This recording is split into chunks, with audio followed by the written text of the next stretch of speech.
Those of us that live in northeastern Oklahoma sometimes forget the number of artists we have that live in our area that have national reputations. Today we visit the studio of an artist that both has his work sold and exhibited across the United States. Please join me for Focus on Art. I'm Barbara Cohenauer. We'll be visiting with artist Jon McClurge.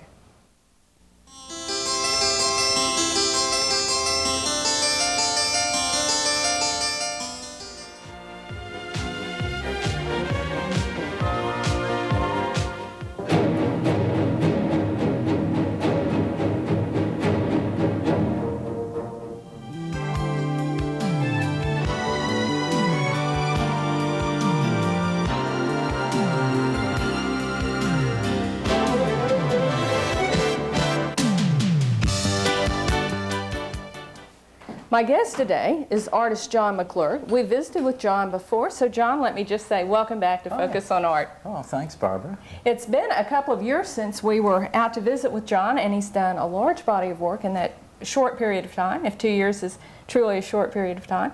So what we want to do is give you a look at what Jon's doing and catch you up on this developing artist's career.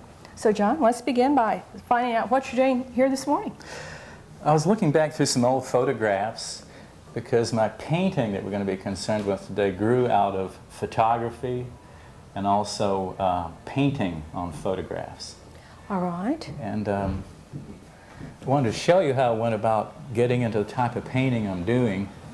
For instance, this is one of my favorite photographs, and it's not painted on or drawn on, because I think it's pretty neat just as it is. It's a friend of mine. She worked as a model in New York at one time, so she gave me a lot of different moods that day, and that was the one I happened to like best. Well, I like the mood, and of course I love the sense of design. I think that that's probably my very favorite part of your painting, if that's an appropriate way to say that. The play of the light and dark and the stripes and the polka dot and so forth. It's very, very nice. Right. I'm a realist painter. I would probably describe myself as an imaginative realist. I think that's the current New York term for the type of painting that I do. But one of the salient characteristics about my painting, of course, is the strong and conspicuous design aspects that you pointed out. Like in this one, I've got stripes as a background. And I think my style developed out of a concern with architectural qualities, repetition, stripes. For instance, this chair right over here, one of my favorite objects, you can see it's a ladder back, but it's a series of black stripes too. And against the white wall, we get the same effect that we have in the photograph. Yeah, just about. All right, let's look at some of these other photographs. I see as we go down through the stack there, you have more stripes. Yeah, quite a few, quite a few. This one, of course, has got a few stripes in the stairway, and I was playing around with shadow a little bit too, and the geometry of the arms is another example of the strong design that I'm always concerned with, because that's just as important to me as the subject, of the young lady itself.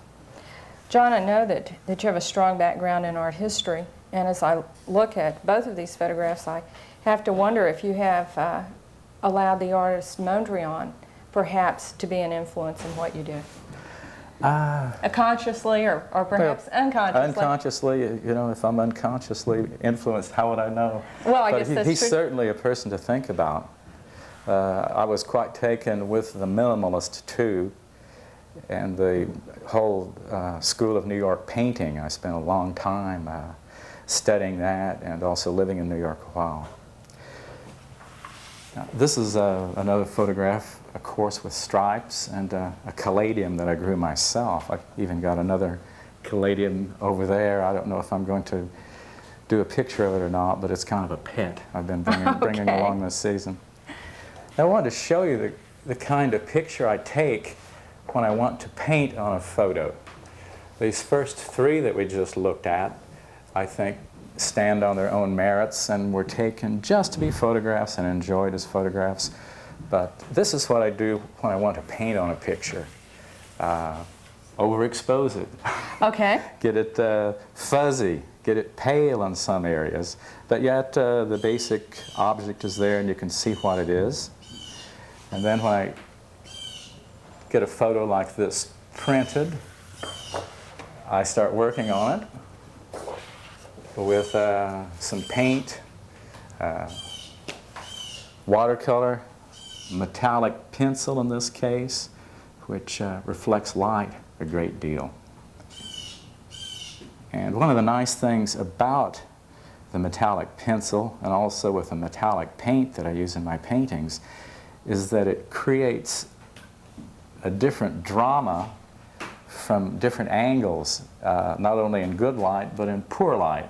Okay. So something that we might have thought of in the past as a drawback in the idea of the reflection and the changing light is actually something that you've chosen to capitalize on. I think that's a real significant part of a painted photo like this is the reflection, which a lot of times with another type of work would be a distortion. You'd say, hey, I want to move, I want to get a different part of the room, turn the lights on or off so I can see it as it's actually supposed to look.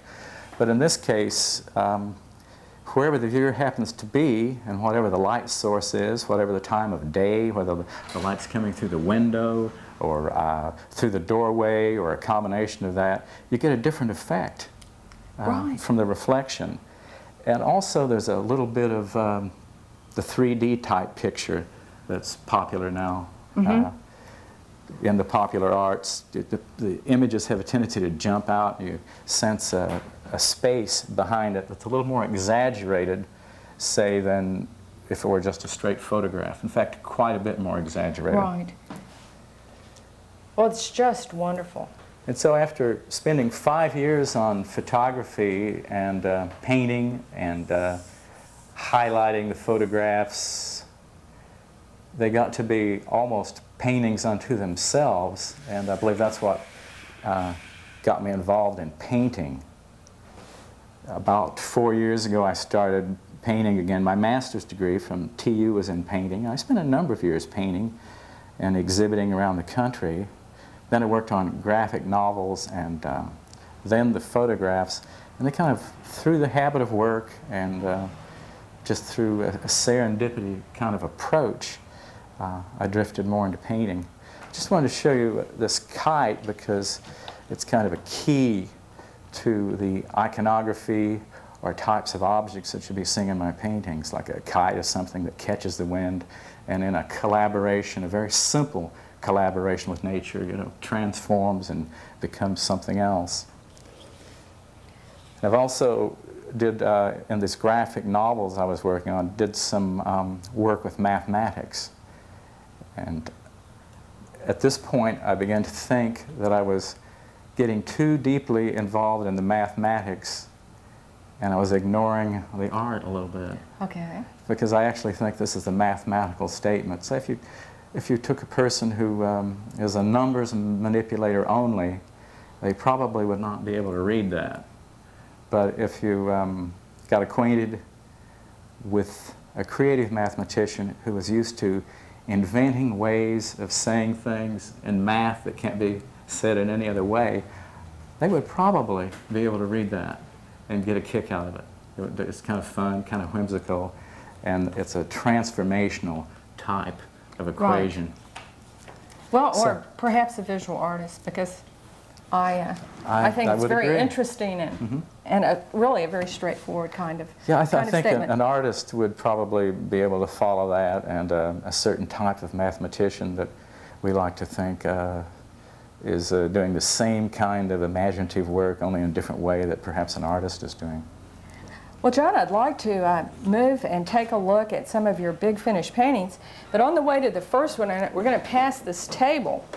And as you pointed out to me earlier, and I think our guests at home would like to take a look at your table, you were talking about how important this was in your developing your technique of working. Right. Just as well as working on the photographs, I got involved in furniture when I was furnishing this apartment. This is a 1930s oak table, probably a dinette table. Someone had been overhauling Briggs & Stratton lawnmower engines on it, I think.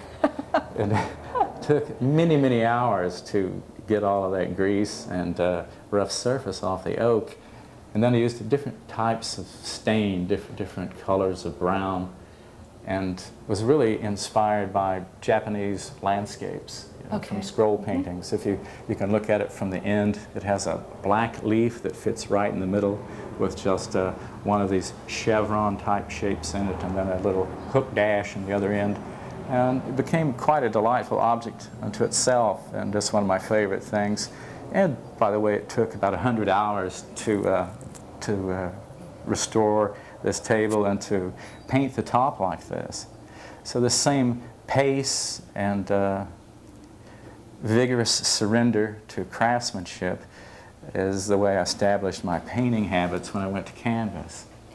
Okay, so what we're looking at are not the Jackson Pollock water gun, throw the paint on the canvas, 35-minute masterpiece, but rather paintings that are really excellent examples of wonderful craftsmanship and the result of long hours of arduous work.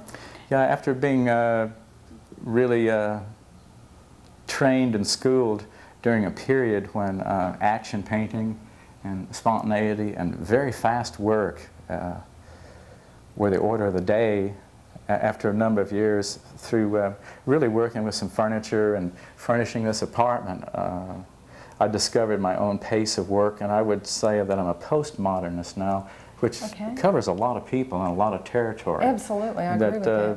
Myself and a lot of other people just don't see a lot of potential for ourselves trying to rediscover America. Columbus already did that, and so we're interested more in engaging with historical motifs and feeling free to do it. And I think the modernists felt like history was their enemy. Right. I think James Joyce said that history was a nightmare he was trying to awaken from at one time. And he's a terrific example of a modernist.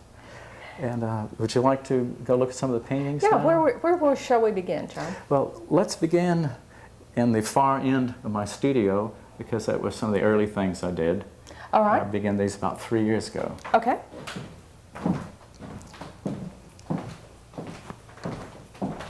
Then, Barbara, I have another kite drawing, and this was really the last one I did before I got into doing some kind of ambitious oil painting.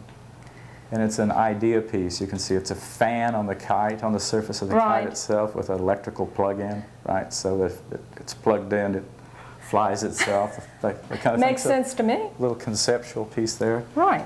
And I thought, well, having a master's degree in painting and having, done about 300 paintings previously, it's about time to oil paint again.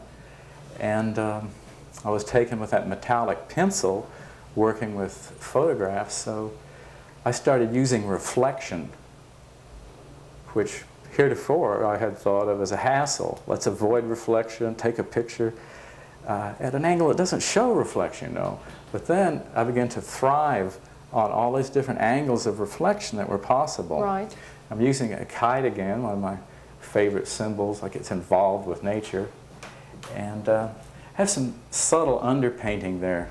Okay, that after you look at it, you start seeing images that are a little ghost-like. You can't quite figure out what it is, I guess depending on your personality, if you're an optimist, you see happy things. If you're a pessimist, you see scary things, or bill collectors, who knows.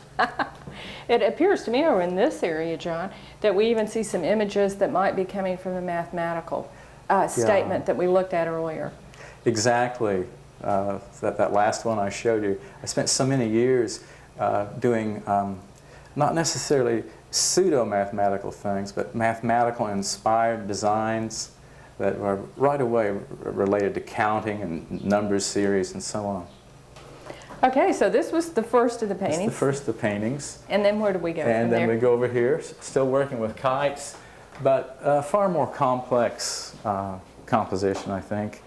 More ambitious in terms of really getting involved in the media and the textures. The objects that you discover, first you see the kites, then you see the textures, and they're kind of intriguing because I want my painting to look good from a distance, I want it to look good, you know, when you're approaching it. I want it to be interesting. And also from all that work with photography, getting so close to things, I want it to be interesting when you put your nose right up into it too.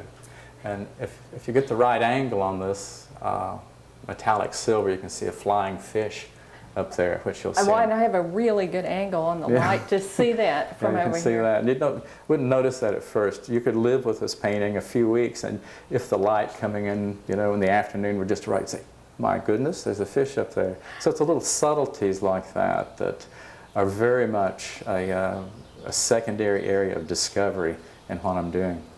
You know, I think this idea of paintings being visually exciting from a distance, from mid-range and up close, I think that's something that perhaps historically artists have forgotten about. You can go look at periods of art history when what you see is what you get. You don't have those varying degrees of interest. But I do think that's becoming very important to artists here at the end of the 20th century.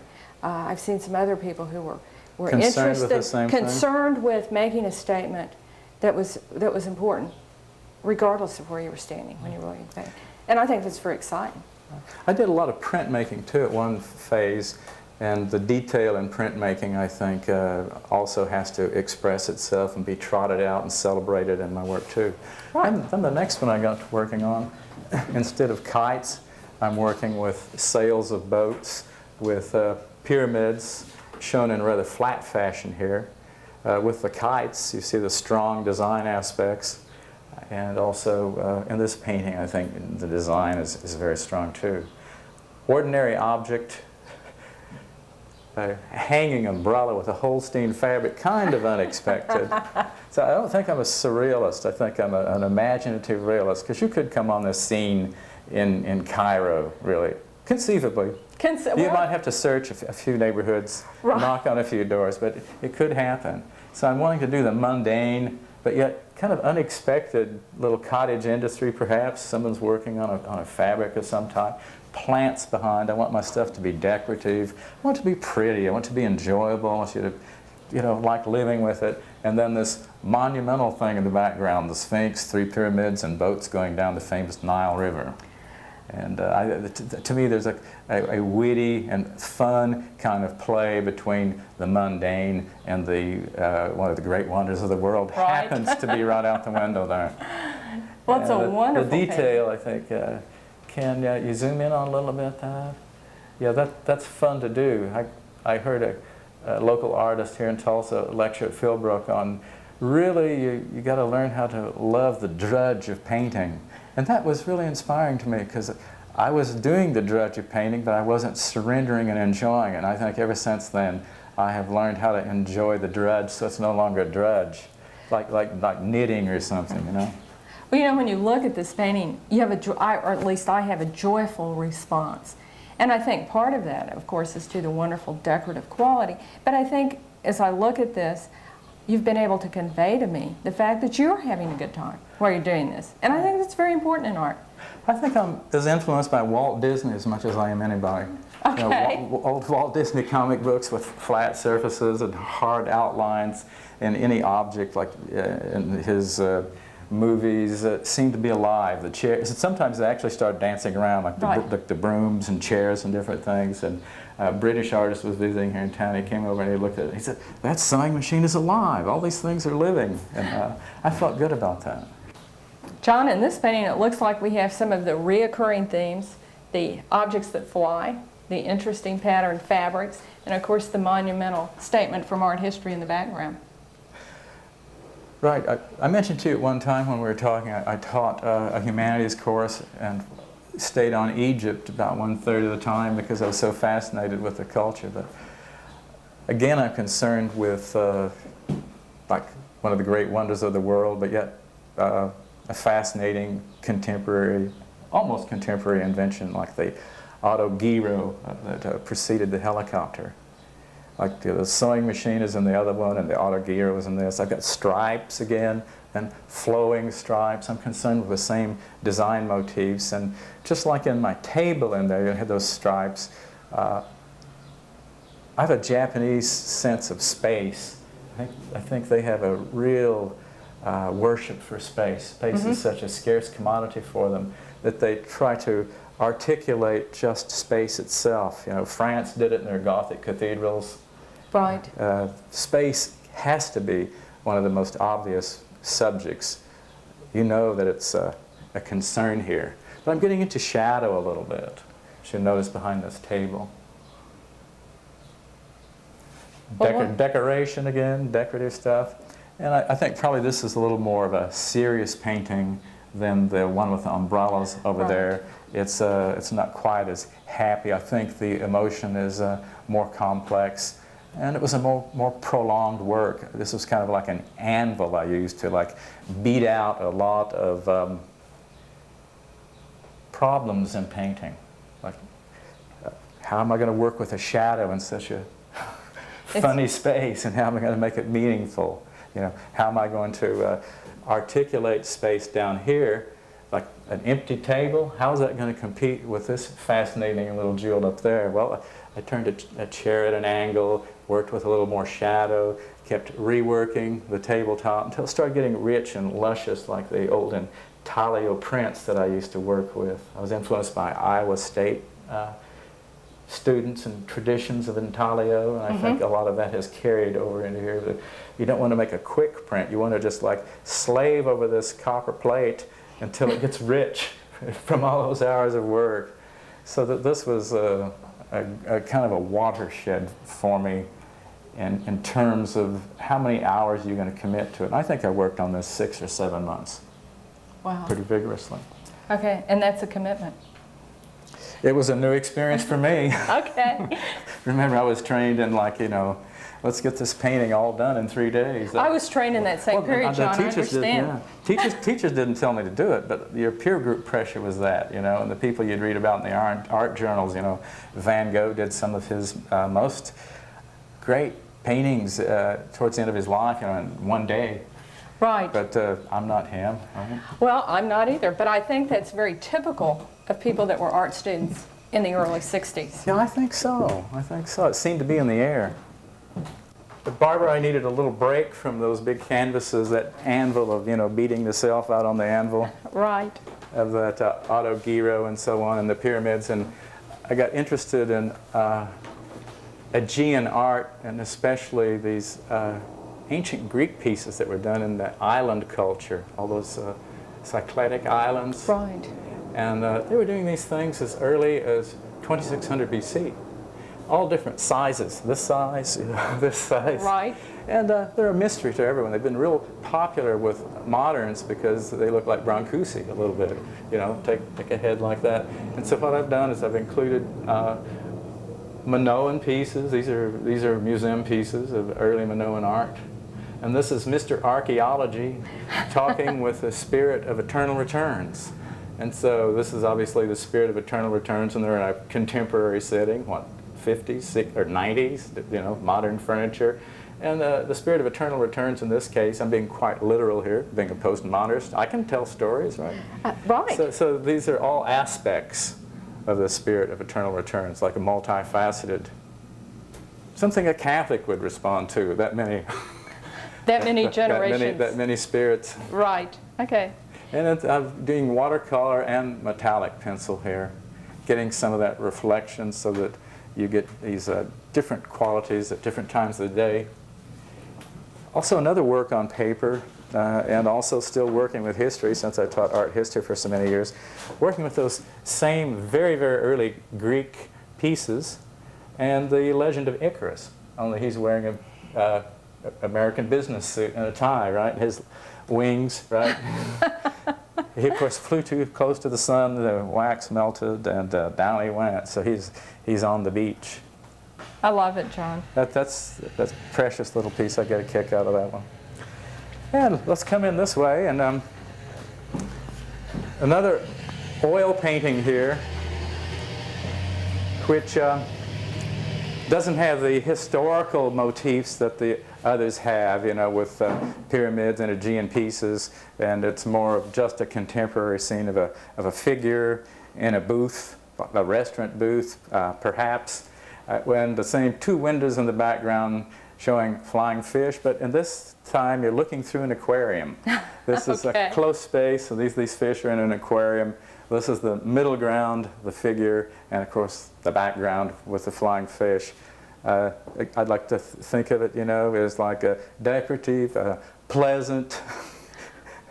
It's a wonderful, decorative, pleasant piece. And I might say, John, if we have viewers that caught the first show that we did on Focus on Art with you, you were just beginning this piece. I was just beginning this piece. This was, what, 2 years ago, last December. That's right. And really, this is kind of the beginning of this whole series of paintings. Yeah. We've kind of encapsulated here between our two focus. Yeah, this is one of my early works in this phase, but in terms of the way it's done and the ambitiousness and complexity, it kind of goes with this other one over here. Okay, let's take a look at this one. This is one of your last ones now in the series, right? I worked again many months on this, and I had never painted water in my life other than just that drawing we saw where it's like all black on the Icarus drawing. Really not much to it. And I had never assumed the task of painting water. And that was a real workout. But I like the way it came out, and I got to, you know, getting involved in a little bit of a modern brushwork there instead of just like postmodernism hard edge. And this was fun to do, and there are several layers working up to that, using metallic paint again, gold, silver up here, history again, and it's up to the viewer to decide, you know, this is a contemporary, boat you're on? Are you in a seaplane or on a boat? And you're looking at this. Is this a ghost ship or is this a window into history? That's up to the viewer, I think. I'm not being so specific in any intent. But I know I have a couple of neighborhood cats in the antique shops up here in two different shops. They don't look like that, but I always pass these cats in the windows, and I'm sure that's why they're there. Well, they're great. And we could look at this last painting. We might take a very, very quick look at the painting that's sitting right next to it. And this is where you began your painting career, what, 20 years ago, 30 years ago? I probably did this when I was 18 years old. And I did it in about 3 days. And we were talking about, you know, modernism and postmodernism a few times during the course of our little visit this morning. And I was greatly influenced by European modernism. And it was just in the air, and that's what everybody did.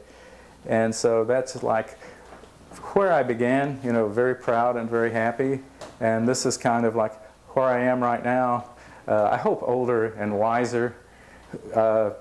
We'll leave it up to the viewers to decide which they like best. Some people probably like this type of work, and other people like this type of work. And those are the ones I'll invite to dinner. Okay. John, we appreciate your being with us, sharing your insight, your philosophy, and of course, a wonderful look at your career as a painter to this point. For those of you at home, we appreciate your being with us, as always, for Focus on Art.